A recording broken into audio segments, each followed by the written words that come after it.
Hello, everyone. Dr. Brian Scott with you. I'm so pleased you're joining us today for Insight to the End Times. We're sharing current events right now that have happened over the last 2 years or so that indicate that we are getting closer and closer to the very end. The verse that really highlights this is 2 Timothy chapter 3, verse 1, where Paul told Timothy, who pastored the church in Ephesus, he said, "In the last days, perilous times will come."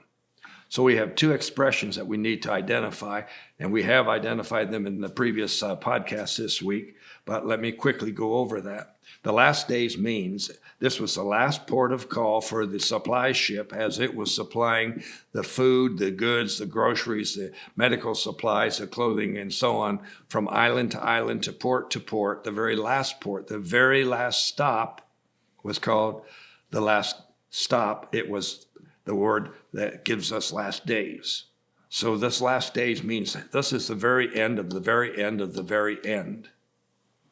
Now, we just had the last day of 2024 just about a month ago, December 31st. That's the last day. And then the calendar flipped over to a brand new year, 2025. And here we are, Friday, January the 24th. We're almost done another month into the new year.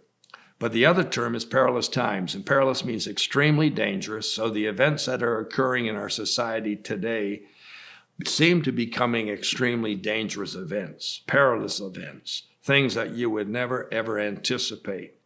And I could go into detail about how we've had all kinds of mass shootings that have been occurring, things that never seemed to be on the horizon before. But what we hardly ever see reported is the number of mass shootings or shootings that occur in church settings over the course of a year. And it's not just a few, it numbers in the hundreds. They just simply don't ever seem to get reported.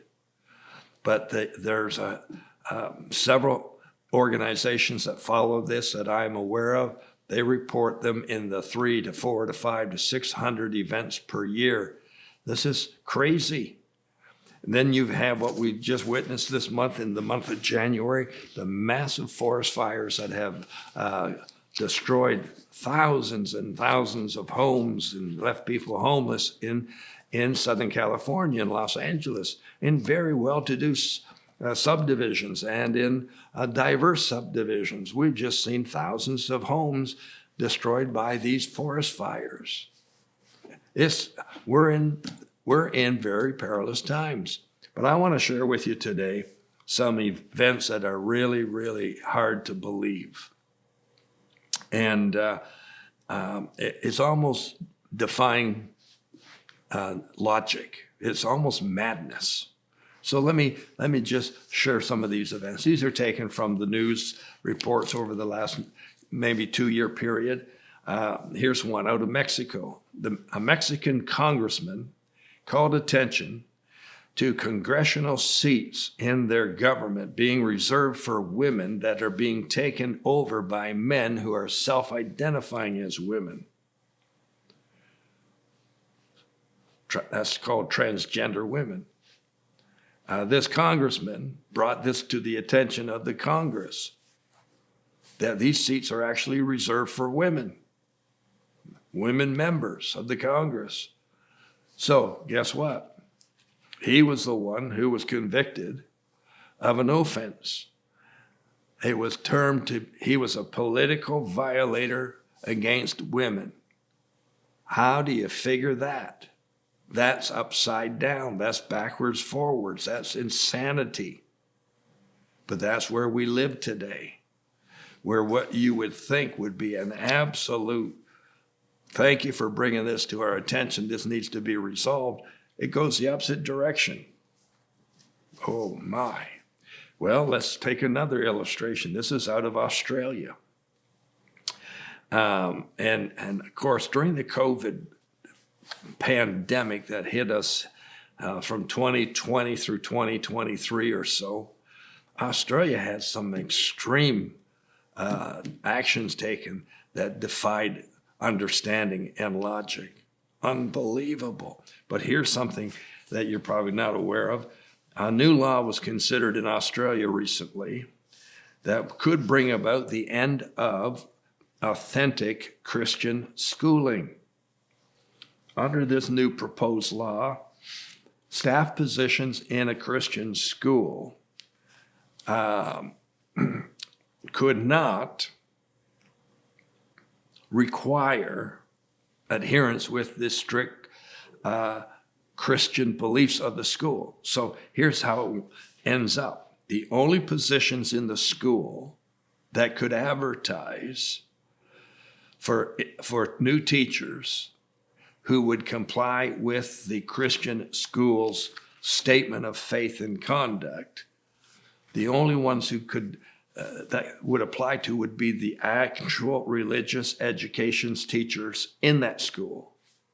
So they were limiting the standards to just that very small group of religious education teachers. Otherwise, what they were saying is they would prohibit giving preference to anyone who complied with that in any of the other positions. So they opened it up, completely opened it up, saying you cannot demand that a Christian school only hire Christians or only hire those who have agreed to submit to those Christian values. No, you got to open it up so that you allow anyone to apply. Are you following what I'm saying? So just take that into the setting of, say, a church setting where you have a significant sized church and they have all kinds of positions in the church for, the children's church programs, the youth programs, and so on. And it would make sense that when you advertise for people such as an organist or choir director or someone to head up the youth programs, that one of the primary requirements would be you must comply with our statement of faith and conduct. We are a church, a Christian church. And what this law is saying, you can't do that. You have to open it up to just about anybody. That would be discriminatory. You can't do that. Oh my gracious. Well, not only is that the issue that has arisen in Australia, but that's also something that has arisen here in Canada. So it has placed us in very precarious positions in these settings. Unbelievable. Let me go on. Here's a third illustration. This is an Ontario, what we call high school. This is a secondary school. This is where you are teaching in the upper grades. We call them grade 9, 10, 11, and 12 here in Ontario. Many times in the States, they're referred to as a freshman, a sophomore, a junior, or a senior, which are equivalent to grades 9, 10, 11, and 12. And so here we have, in Ontario, where I'm living and coming from, we have two systems of education here that are funded by the taxpayer. We have the public school system, and we have the Roman Catholic Church school system. So we have the Catholic system, we have the public system. So as you might expect, the Catholic school system adheres to the doctrines and statements of faith and so on of the Catholic Church. Amen.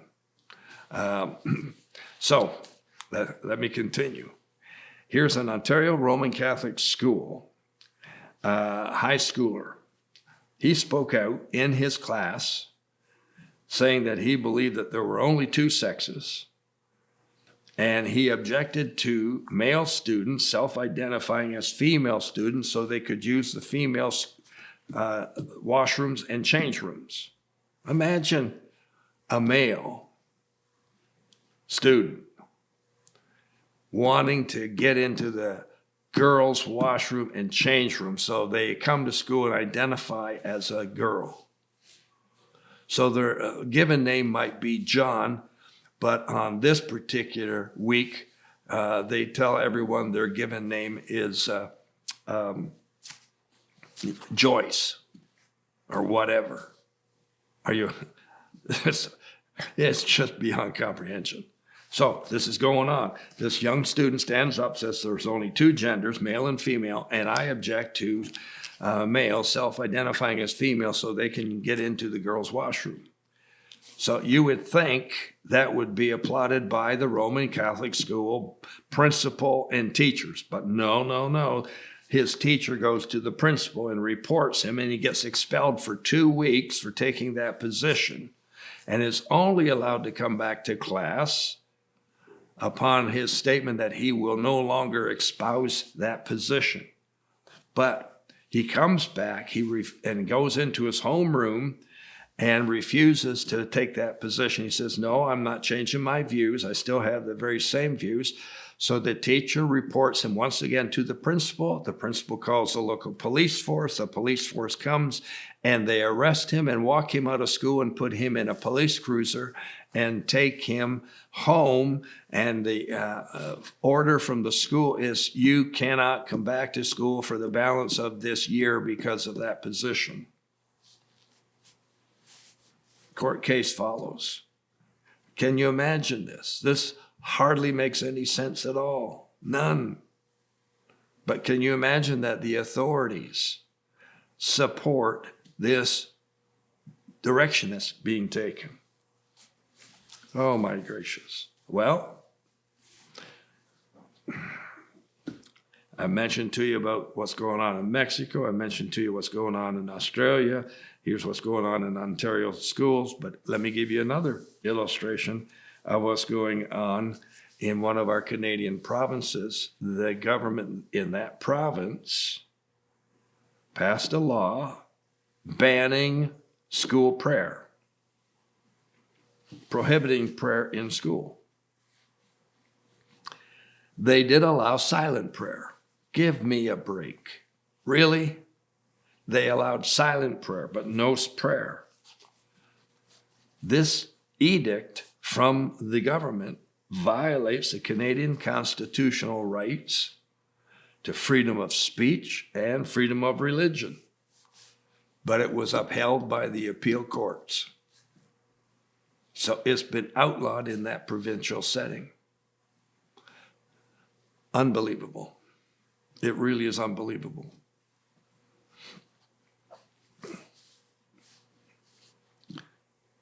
I didn't want to leave out the U.S., so let me share one illustration here. There's so many. But under the previous administration, the Biden administration, they passed a new guidance on religion expression in public schools.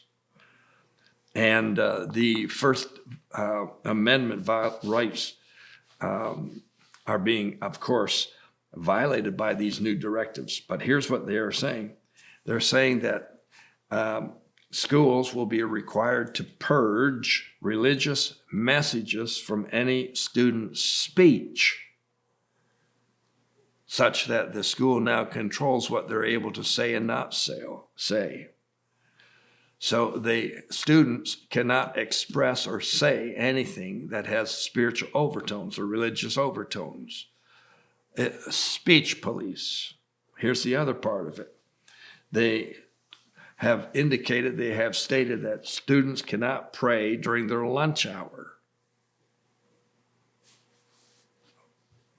Unbelievable.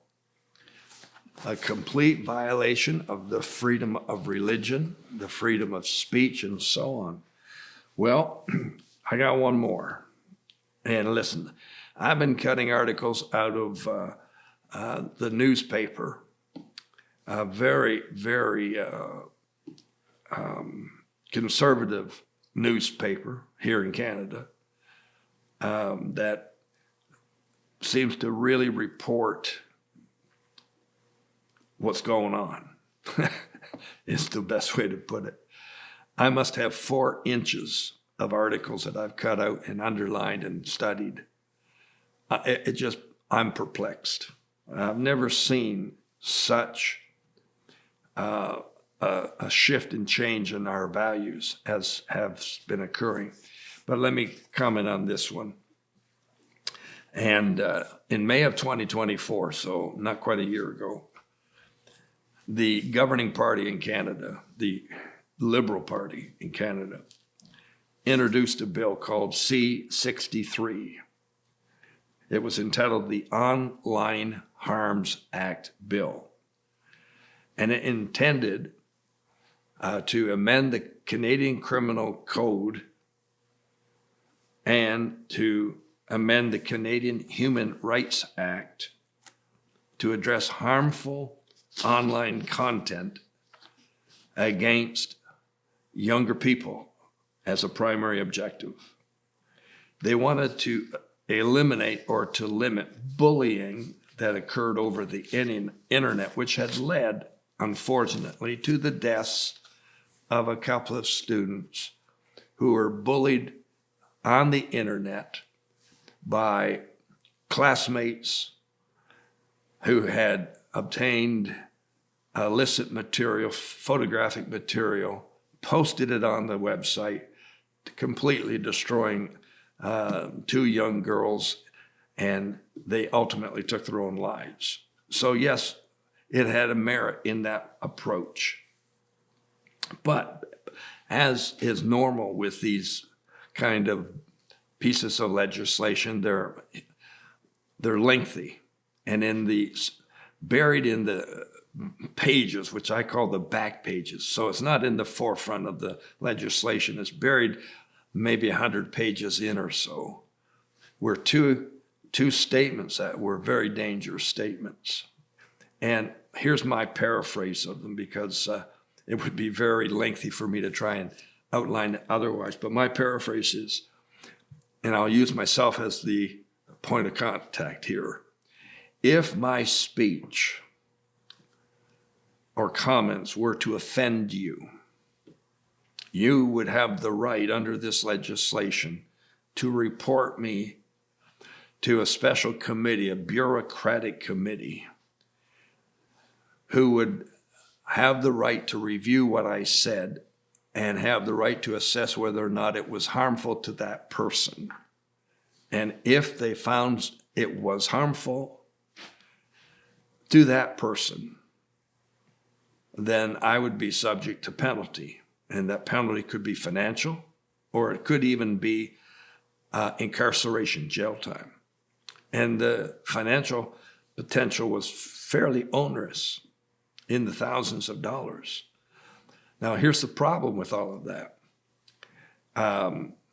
Who determines what's harmful and isn't? And who determines whether it's harmful to the person A? And person A may not be stable.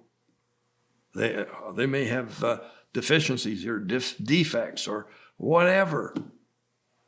But if they said it was harmful to them, then I'm on the hook. I'm the one who's going to bear the brunt of this. So that's a complete violation of freedom of speech. But it goes further. The second category of this said, if a person felt that what I was about to say would harm them, they could report me in the very same fashion. The same procedure would follow. A bureaucratic committee would look at this, and you can imagine who they will put on that committee. You can just imagine where this is going. They're going to put on what we call progressives or elitists or left-leaning or woke or that type of individual. So if they determined if what I was about to say could harm that person, how would anyone know what I was about to say? I'd be in the same position. Well, fortunately, there was so much opposition to this that they decided they would split that bill into two sections, and let's only focus on the first section, which is the bullying aspect, which has some at least some merit. And we'll leave this aside until later, and we'll deal with it later. And then, as has occurred here in early 2025, we're going through a total upheaval in our government. So everything has been shut down. The term is proroguing. It has been shut down. It will remain shut down until mid to late March of 2025. And whenever that occurs, everything dies. So this particular legislation is currently dead. But can you see where this is heading? This is bad news. This is perilous times, extremely perilous times. Every person would be subject to this problem. Well, I hope I've provided you some insight to things that are occurring that you may not be aware of, but they are all perilous time indicators. Amen. I'll see you, I guess it will be on Monday, as we take a look at a few more of these things going on. You're not going to believe what we have to share with you then. See you then. Call you blessed. Amen.